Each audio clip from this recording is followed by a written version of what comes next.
Shri Venkateswara gold తాకట్టులో ఉన్న మీ బంగారాన్ని విడిపించి కొనబడును. ఉన్నటువంటి అనుభవం కానీ లేకపోతే బాండింగ్ కానీ ఏ విధంగా ఉండేదండి? ఒక ఫ్యామిలీ నంబర్ ఏసీలో అంటాడు.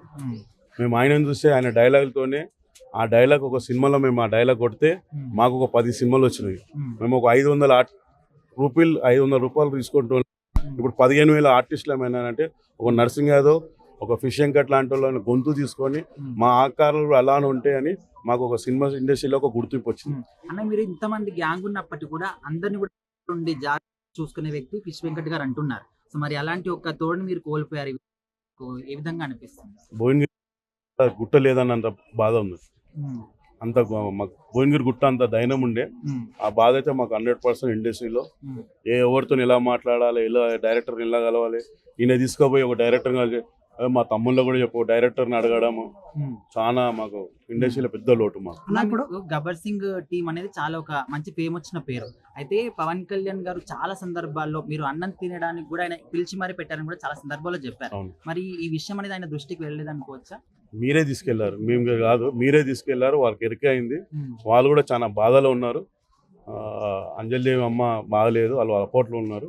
చిరంజీవి సార్ వాళ్ళ మేనేజర్ ఫోన్ చేస్తే ఇట్లా ఉన్న సార్ అంటే వాళ్ళని మేము డిస్టర్బ్ చేయలేము, కార్యక్రమం అయితే అయిపోయింది అన్నయ్యాక మా వదిలిని తీసుకెళ్ళి చిరంజీవి సార్ దగ్గరికి వెళ్తాము, పవన్ కళ్యాణ్ దగ్గరికి వెళ్తాము, ప్రభాస్ దగ్గరికి వెళ్తాము. ఏదైనా ఒక విధంగా వాళ్ళకి సాయం చేస్తే మీ పేరు చెప్పి మీరు దేవుని లాగా విషయాన్న లోటు లేకుండా ఆమె బతుకుతుందని మా గబ్బర్ సింగ్ టీమ్ రిపీట్ చేస్తాం. అట్లానే వీరు వినాయక్ గారి సినిమాలు ఉన్నాయి కదా, సో అందులో చాలా మంది హీరోలతో పెద్ద పెద్ద హీరోలతో అన్న పనిచేసారు. మరి వాళ్ళ దగ్గర నుంచి ఎటువంటి హెల్ప్ కానీ ఆయన్ని కాపాడేదానికి రాలేదా స్టార్ హీరోల దగ్గర నుంచి? అనే కొన్ని ఛానళ్లలో ఆ రిపోర్ట్ వల్ల కొంతమంది ఇన్ని లక్షలు వచ్చినాయి, అన్ని లక్షలు వచ్చినాయని వల్ల పెద్ద పెద్ద దాతలు కూడా ముంగరు రాలేకపోయినాయి. ఈ వినాయక గారు కూడా మా వదినమ్మని తీసుకుపోయి ఆయనను కూడా అడుగుతాం. కంపల్సరీ పెద్ద పెద్ద డైరెక్టర్లతో చేసి పెద్ద పెద్ద హీరోలతో చేసారు. ఫస్ట్ పడంగా ఇలా విషయం కట్టడానికి పేరు వచ్చిందంటే ఆదిలో తోడగొట్టు చిన్న అని చెప్పి ఆ నుంచి గబ్బర్ సింగ్ టీం కాదు మా అన్నకు ఆ తోడగొట్టు చిన్న దాంట్లోనే పెద్ద పేరు వచ్చింది.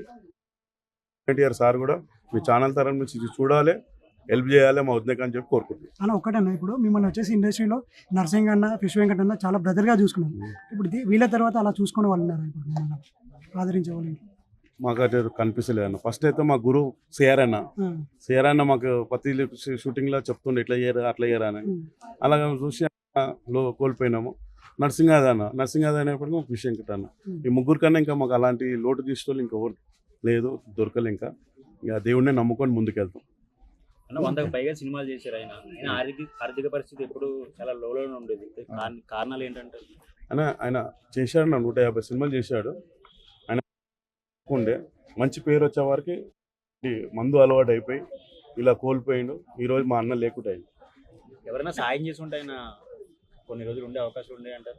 ఫిష్ వెంకట్ అన్న నవ్వుపించిన క్యారెక్టర్లలో చాలా మంది 50 మంది దాతలు వచ్చారు. కిడ్నీ మేమిస్తామని. అందులో 5 మంది ఫ్రీగా ఇస్తాను, 40 మంది మళ్ళీ ఏమో చూసుకోండి, మా ఫ్యామిలీని ఏమో చూసుకోండి అన్నారు.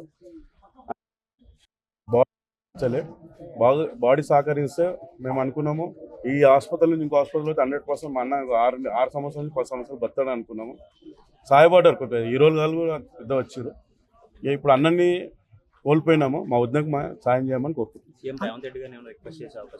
100% రేవంత్ రెడ్డి సార్ దగ్గర కూడా వెళ్తాము. మొన్న అవార్డు ఫంక్షన్ ఇండస్ట్రీకి నేను అండగా ఉంటాను అన్నాడు. మాకు ఇప్పుడు ఫిష్ వెంకట్ అన్నకు అండగా ఆయన లోటు మా వద్దకు ఏదన్నా ఇప్పుడు ఉన్న ఇల్లు కూడా 5 లక్షలకి గిరిగి పెట్టేశారు. అది ఏదైనా సరే ఆయనకు ఒక డబుల్ బెడ్రూమా ప్లస్ మీ గవర్నమెంట్ తరఫు నుంచి ఏదైనా ఫండా ఏదైనా చేయాలని మా గబ్బర్ సింగ్ టీం కోరుకుంటున్నాం. అన్న ఇప్పుడు హాస్పిటల్లో ఉన్నప్పుడు మాట్లాడారు కదా, ఇప్పుడు సడన్గా ఏమైంది? అదే బ్రెయిన్లో పసకలు కొట్టేసినాయి, ఆడికేని బయటికి రాలేకపోయిండు. ఆ 2 కాళ్ళు బ్లడ్ది కరెక్ట్ మాకు చెప్పలేదు. అది ఆ ఇన్ఫెక్షన్ వల్ల చాలా బయటికి రాలేకపోయిండు.